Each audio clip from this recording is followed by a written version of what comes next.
বিপিএফলে zero যাখাবাই Khampa Borgoyary নিজে আমাৰ UPPL দলৰ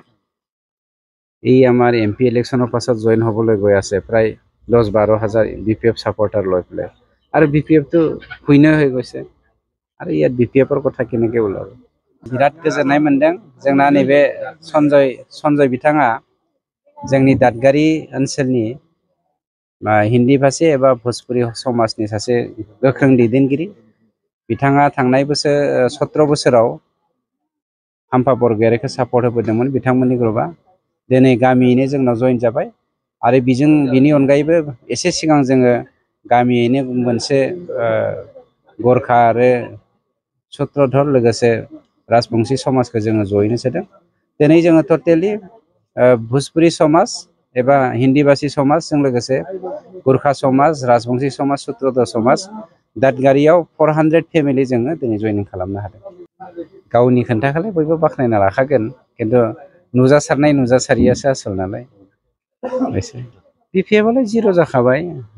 खाम्फा बरगयारी নিজে আমাৰ ইউপিপিএল দলৰ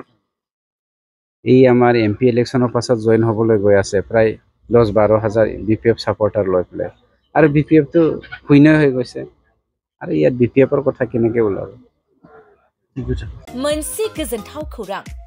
नोंथाङा नोंथांनि न'खौ समायना रमायना जोंख्लाब माख्लाब खालामनो गोसो दं नामा थारैनो नोंथाङा नोंथांनि न'खौ समायना रमायना साजायनो गोसो दंब्ला नोंथांमोननि थाखाय बिजनेस बेन्स प्रडाक्ट्स कम्पानिया गोजोनथाव खौरां लानानै फैदों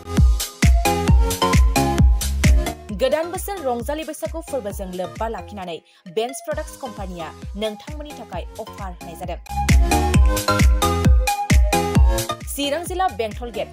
27 राजा लामानि एबा सिबिथाय लामानि साखाथियाव नोंथांनि न'खौ समायना रमायना खालामनो गोसो जानाय रायजो राजाफोरनि थाखाय बिजनेस बेन्स प्रडाक्ट्सआ लानानै फैदों गोजोनथाव खौरां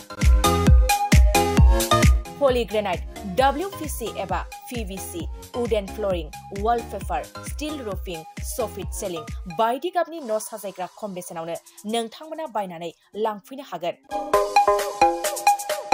बेनि अनगायैबो नोंथाङा गोबां बाथ्रा मिथिनो थाखाय नैबे 8474015053 जानबुं नम्बरनि गेजेरजों नोंथाङा फन खालामनानै मिथिनो हागोन